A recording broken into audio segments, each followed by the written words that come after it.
Hi hello everyone, welcome back to channel. நான் தான் உங்கள் ரஞ்சித் குமார். ரொம்ப நாளாக வந்துட்டு ஜவ்வு மாதிரி இழுத்துட்டு இருந்த இந்த ஒரு யூஜிசி கேஸோட ஃபைனல் முடிவுகள் வந்துட்டு இன்றைக்கி சுப்ரீம் கோர்ட் வந்து அனௌன்ஸ் பண்ணியிருக்காங்க. ஸோ இந்த முடிவு வந்து யாருக்கு சாதகமாக இருக்குது அப்படின்னு பார்த்தா வந்துட்டு யூஜிசிக்கு தான் வந்து சாதகமாக இருக்குது. ஏன்னா வந்துட்டு கண்டிப்பாக வந்து ஃபைனல் எக்ஸாம்ஸ் வைக்கணும் அப்படிங்கிற மாதிரி தீர்ப்பை வந்து சொல்லியிருக்காங்க. ஸோ ஸ்டூடெண்ட்ஸ் எல்லாருமே வந்து ப்ரிப்பேர் பண்ண ஆரம்பிங்க. இதில் என்ன மாதிரி விஷயங்கள்லாம் வந்து சொல்லியிருக்காங்க அப்படின்னா வந்துட்டு ஃபைனல் எக்ஸாம் வைக்காமல் வந்துட்டு கண்டிப்பாக வந்து ஸ்டூடெண்ட்ஸை வந்து ப்ரொமோட் பண்ணக்கூடாது. ஸோ ஃபைனல் எக்ஸாம் வந்து கண்டிப்பாக வைக்கணும் அப்படிங்கிறத வந்து அவங்க ஆணித்தரமாக அடித்து சொல்லியிருக்காங்க. பட் ஆனால் எக்ஸாம்ஸோட டேட்டை வந்து நீங்கள் முன்ன பின்ன போஸ்ட்போன் பண்ணிக்கலாம். It depends upon the state situation. ஸ்டேட்டில் வந்து என்ன மாதிரி சுச்சுவேஷன் நிலவுது, என்ன மாதிரி இது அப்படிங்கிறத பொறுத்து வந்து நீங்கள் வச்சுக்கலாம்.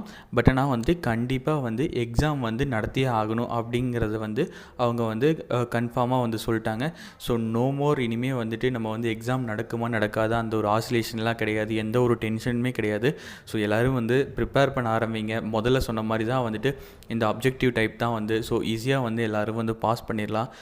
ஸோ இதில் வந்து என்ன மாதிரி விஷயங்கள் சொல்லியிருக்காங்க அப்படின்னா வந்துட்டு இப்போ ஸ்டேட் கவர்மெண்ட் வந்து யூஜிசி கிட்ட அப்ரோச் பண்ணி நாங்கள் இந்த மாதிரி வந்துட்டு போஸ்ட்போன் பண்ணிக்கிறோம், டெட்லைன்ஸ் வந்து எக்ஸ்டெண்ட் பண்ணிக்கலாம் அப்படிங்கிற மாதிரி வந்து சர்க்குலர் வந்து சொல்லியிருக்காங்க. ஏன்னா வந்துட்டு ஒவ்வொரு ஸ்டேட்டில் வந்து ஒவ்வொரு சுச்சுவேஷன் இருக்குது. இப்போ தமிழ்நாட்டில் பார்த்திங்கன்னா வந்துட்டு அதிக கொரோனா கேஸ் இருக்குது, சில ஸ்டேட்டில் வந்து ரொம்ப கம்மியாக இருக்குது. ஸோ அங்கெல்லாம் வந்துட்டு இந்த மாதிரி வந்து எக்ஸாம் வந்துட்டு அவங்களுக்கு தகுந்த மாதிரி வந்துட்டு இப்போ யூஜிசி கிட்ட வந்து கேட்டு அவங்க வந்து டேட்டை வந்து முன்ன பின்ன வந்து மாற்றிக்கலாம் அப்படிங்கிறதையும் வந்துட்டு அவங்க வந்து தெளிவாக வந்து சொல்லிக்கிறாங்க.